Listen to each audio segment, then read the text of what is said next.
Hey, welcome to Soulpath Astrology. I'm Desiree, and I am your intuitive counselor here on the channel, bringing you this week's astro weather and chatting a little bit about how that might be affecting you, how you can dance with that effectively, and how there might be some invitation with it for some inner journeying, since that's what we're all about here on the channel, is connecting to that inner sovereign self using astrology, tarot, numerology, gene keys, human design, and just my own messy life as examples and opportunities to deep dive into your own world, connect with your own inner guidance system, and create the life you came here to live.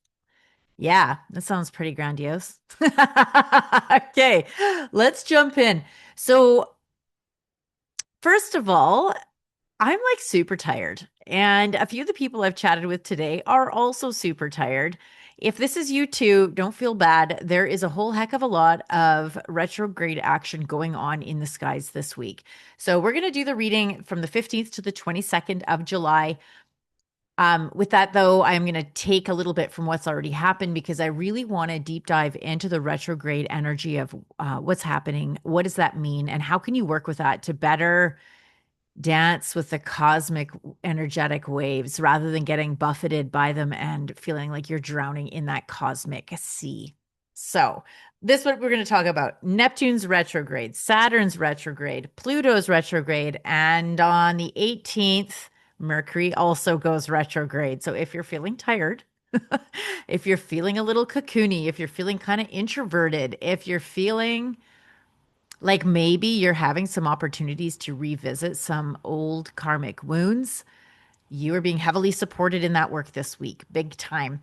More. So, not only are we going to have those four major planets that are going to have a large impact on us happening, there's also four other of the dwarf planets or asteroids that are also retrograde right now that are having an impact, that are going to add nuance to this, that are going to add like some color and maybe some depth to your personal experience. So what we've got going on there is we've got Pallas, which is like Athena, the goddess Athena. We have Chariklo, which is the wife of Chiron, and I'll explain to you what that even fucking means in a minute. And then we've got Nessus and Pisces, who's retrograde. Oh, Nessus. He's always interesting where that shows up in a chart. And then last but not least, Haumea, which is a dwarf planet, and she is also retrograde. And some astrologers call her like the higher octave of Neptune. So we have Neptune that is in fact retrograde, and then we also have Haumea who is retrograde. So there is a lot of this retrograde energy. And so what does that even mean? Retrogrades are nothing to fear. Nothing in astrology is something to get all stressed out about. If you are using it as a means of feeling scared, I want you to stop, because all it's ever is supporting you into whatever you're needing right now. So sometimes we need rest. That's what retrograde is about. We need to recalibrate. We need to reintegrate. We need to revisit. That's what retrogrades are for. Like in real life, we can't have constant progression, always growing, always more, more, more without rest periods, without recuperation periods. And so when the planets go retrograde, this is nature is sort of like she's just so damn perfect. And this is her way of inviting us into our own retrograding pattern. One of the things that is just like so huge for me, and I've been modeling my life after for many years now, is doing my best to align with my body's natural energy cycles based on my menstrual cycle, based on the moon, like what's going on, and just based even greater than that, astrologically speaking. And what's fun is I often don't actually know what's coming up until I sit down to do the research for these readings. And then I'm like, oh, that's why I'm feeling this way. Oh, that's what I can expect next week. So it's it's so helpful. Like when you start to really tune into your own energetic capacity and actually align yourself with it and honor that. And, maybe you turn down invitations because you just don't have the energy this week, or you turn down opportunities because it's not feeling aligned. The more that you can do that sort of thing, the more you strengthen your self-trust with yourself. It's more like you become your own best friend on a really deep energetic level. And in a lot of ways, I think we can interchange the word spirituality with energetic. It's like using the word energetic is sort of like a less charged, like emotionally charged way of saying spirituality, because that word spirit, it's like the word God. there's a lot wrapped up in that. But when you talk about energy, that feels a little more neutral or a little more generic or more like secular and less like religious-y or like it's easier for some people to accept. So when I say energy and I say spirit, those are very interchangeable as far as I'm concerned. So let's talk about the Neptune Haumea retrograde energy because this is so much about our inner work and about our inner care and our mothering energy. Like Haumea is very nurturing. It's very well, and frankly, so is Pallas. So here we've got two, and actually Chiron's wife, right? Chariklo is also feminine. So this calling into softness, this retrograding into kindness, into consideration. And then Nessus, this is where our old patterns keep showing up. This is where trauma responses are. This is where abuse resides. This is in our chart, wherever Nessus is in your chart. This is where you've probably got some pretty crunchy stuff to come to work with. Like this is your grist for your soul mill. And so he's also retrograde. And so their odds are there is some patterning coming up right now about repeating old karma or maybe opportunities to break free from old karma.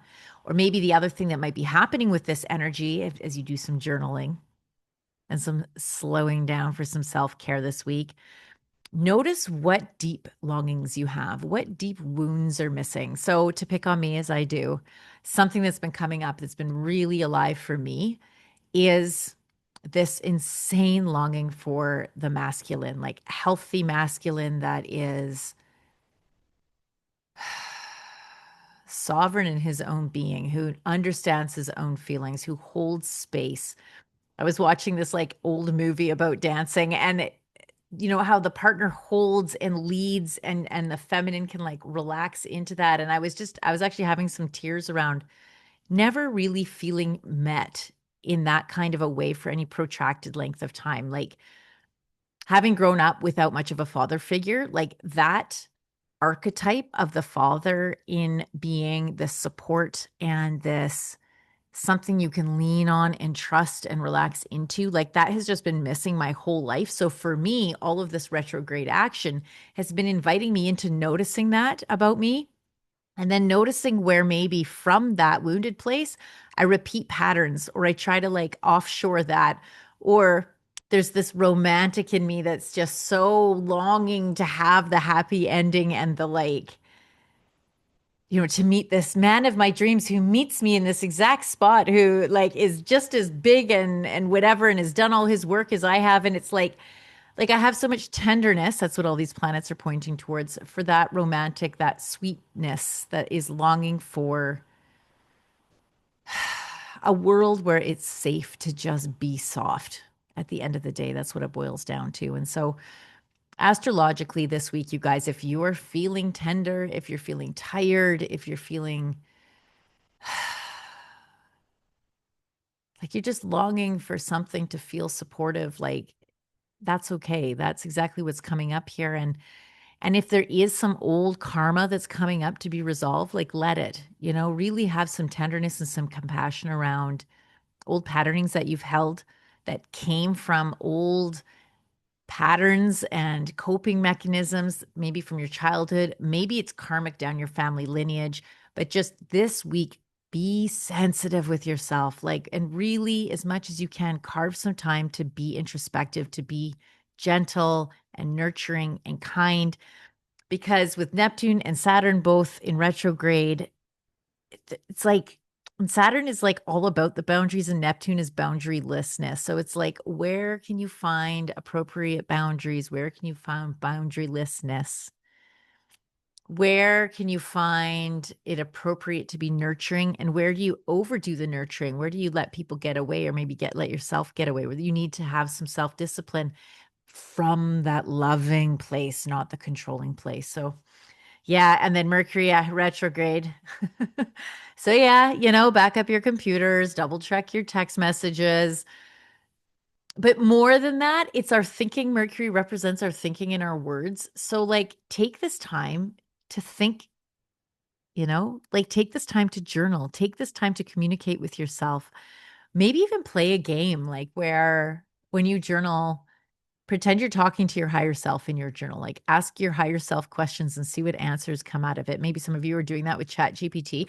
I want to invite you to do it with yourself before you lose the muscle to do that altogether. So really practice that. You will be astounded actually at what comes out of your own hand when you asked those questions, like as though you were this wise, all-knowing elder.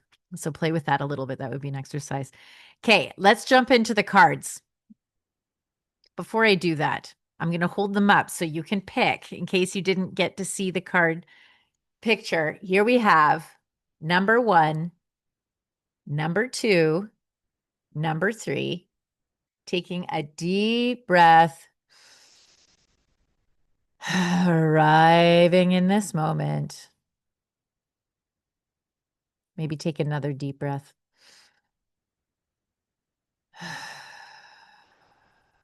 Grounding and centering. Arrive here in your body, in this space, at this time, and see what jumps out. Is it 1? Is it 2? Or is it 3? Okay. All right. Without further ado, if this was your selection, this is card 1. If this is what you picked, this is what you've got. The Judgment card reversed. So Judgment is major arcana. So if this was your card, there is something pretty significant here for you right now to consider. And the thing about Judgment when it's reversed, there's a couple of ways of interpreting it. One is, are you being overly self-critical? Are you beating yourself up? Are you being overly judgmental about who you are, or maybe about the world at large, which stems from a lack of self-grace, a lack of self-generosity will be mirrored externally. So that's one part of it. Another thing is, are there patterns that reoccur? Are you noticing yourself falling into some reoccurring patterns?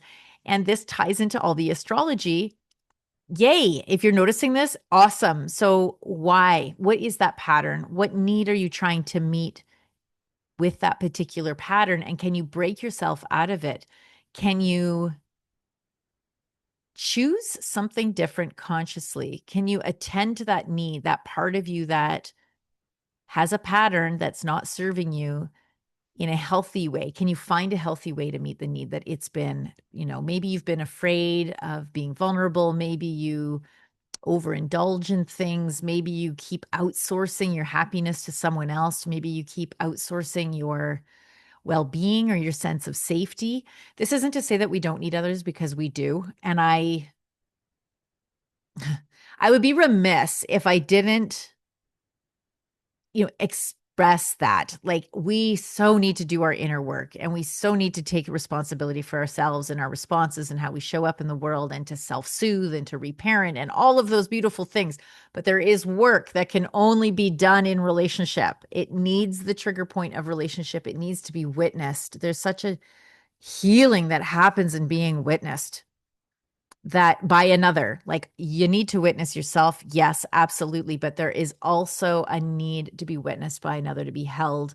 These are basic human needs. And friends, if they were not met in your childhood, if you were not mirrored sufficiently, if you did not receive a deep felt sense of safety and continuity growing up, it's like you are human interrupted, and that childlike immaturity, like that part of you that wasn't met back then, you're going to keep repeating now as an adult until you can consciously become aware of it and get that need met. So maybe that's the invitation here with the Judgment card reverse, is go in and take an assessment, a kind but thorough assessment of your behaviors, and see what of them isn't serving you. Are you overly critical, or are you letting yourself off the hook? Are you repeating patterns of expecting others to meet needs you are meant to meet? Or are you desperately trying to meet your need that you actually need someone else to meet for you as part of that healing process? And can you ask for that directly? So yeah, If you would like someone to hold the container in that respect for you, this is absolutely something I do in my work here on Soul Path. There's a link to my calendar if you want to set something up for that. If you found value in this card, please do like it or share it with a friend. It's deeply appreciated. Comment if it landed, always, you guys. I love these moments together. Okay, moving on to card number 2. If this was your selection, this is what you've got. The Three of Swords. Oh, the Three of Swords. This is often about betrayal and heartbreak and all the ways that we shut our heart down because it's been hurt before and we are afraid of it hurting again. Maybe in respect to the astrology of this week, there's this opportunity, if this was your card, for you to do a little self-assessment there. Where do you shut down? Where do you expect to be let down? Where do you keep casting pearls before swine, hoping this time you're chosen? You know, this is a pattern that I often see, not only in my own life, but in a lot of people too, where we give, where the juice isn't worth the squeeze, you know, where you're over giving in a relationship, expecting to get something back that the other cannot provide for you. So this is one of those situations where you would go in and provide that for yourself and then start setting your bar higher in as far as the health and well-being and emotional maturity of the people that you surround yourself with. Inherent in this card, the heart is bigger than the swords. It can overcome these heartbreaks. It can overcome the stabbing pain of heart rendering loss, of grief. And the way through it is through it. So cultivating the capacity to hold space for your great big feelings and not shaming yourself for them, not moving to make yourself wrong for them, but to really fully and truly arrive for them somatically. Notice where you feel your feelings in your body. Is it in your arm, your neck, your shoulders, your belly, your throat? You know, where do you feel these? When you can identify that physically, it helps ground it. This is what somatic means, is in the body. It's taking it from thinking about your feelings and bringing it back into your body, because the body never lies. The body is holding your story within it. And can you arrive for this? Can you be that safe harbor for your own feelings, for your own experience, for your own energetic beingness? And can you actually show up for yourself with your body, with your attention, and allow these emotions to pass through you, because they will? Maybe you need to do some dance. Maybe you need to do some wailing. Maybe you need to punch your pillow. Maybe you need to I sometimes do this. I'll take like a giant, like Sharpie and just like in my journal, like big black. The thing isn't to suppress our feelings, it's to find appropriate channels for them. And then once the like crunchy intensity of the feeling has passed, then you can bring your mind into logically sorting out what you need to move forward to prevent it from happening again, to ask for your needs to be met, to maybe you do need to make changes in your diet, in your friends, in what you ingest mentally, emotionally, physically, all of those things. But allow yourself to have those feelings first. And if it was the Three of Swords, odds are there's some grief and betrayal that's coming up. And so just take this retrograde period to finish digesting what maybe you couldn't handle back when it was first experienced. And now you're just having this repeating pattern around it. Carve some time for you and work through this. Let it finish digesting so it can leave your energy body and you can stop repatterning it over and over again. Okay. If that landed, let me know if you would like to book a reading. You can find a link to my calendar in the description and in the comments. Know that I love you, and please do subscribe to the channel if you find value in these and you haven't yet, and share them with friends. Okay. Last but never least, card number 3. If this was your selection, this is what you've got: the Five of Wands. So this is like the dick swinging card. This often shows up in readings when maybe we're letting our egos get the best of us and we're in kind of a pissing match, and that there's conflict happening. And rather than attending to the conflict from a mature place, maybe there is a little bit of trying to be the bully, or trying to be the most controlling, or believing that to win means that you have made yourself right, you know, and the other person is coming at it from the exact same standpoint as you. Just have like this battle of wills, and then in the end, everybody actually loses. So, Five of Wands, if this was your card, where might you be letting your ego run the show? And I appreciate that you don't want to let yourself get run over. You don't want to be a doormat. You don't want to just like go along to get along. And I get that. And I am not saying do that. What I am suggesting, though, what the invitation here is, can I step back from this conflict a little bit? And can I allow for some curiosity? Because curiosity diffuses conflict like nobody's business. It allows the opportunity for more information to come in, for our assumptions to be challenged. Because often the reason why there's conflict is because we're making assumptions, or others are making assumptions about ourselves that are incorrect. And based on those incorrect assumptions, that's where the conflict is exploding out of. And so to take the time here and recognize, okay, maybe some curiosity is required. I'm going to show up with some of that. I'm going to ask some questions. I'm going to take a step back and attend to the part of me that does feel put out or stepped on or ignored or treated like shit or, disrespected, whatever the issue is. Maybe you are, but maybe you aren't. So get some more information first. And hopefully from that more information gathering, as you demonstrate curiosity to the other, that they reciprocate and ask you some questions. And in that, you may find that the conflicts rupture through the process of navigating it, brings you even closer than you were before. At the very least, it'll clear the air so it's not just a dick swimming contest with piss of everybody peeing on each other trying to prove their point. So there you go. I hope that landed. Let me know if it did in the comments below. Have you ever been in a pissing match? I never have. Never has this Aries ever had a battle of ego. Oh, you guys, I hope you have a fantastic week. Remember to be gentle and compassionate and nurturing during this retrograde season. We'll call it for now this week. Know that I love you. Know that you deserve to take the time to attune to your own body's natural rhythm. The more that you can align with that, the more you can find your own inner guidance. The more you can do that, the more your whole life will feel like it is in flow. Doesn't mean it won't have conflict or bumps or issues, but you'll feel like you can handle them. You'll feel like you're actually living in your body, in your real life, and not just watching yourself. So, yeah, love ya. Know that I hope you have a fabulous week, and I will see you all next Tuesday.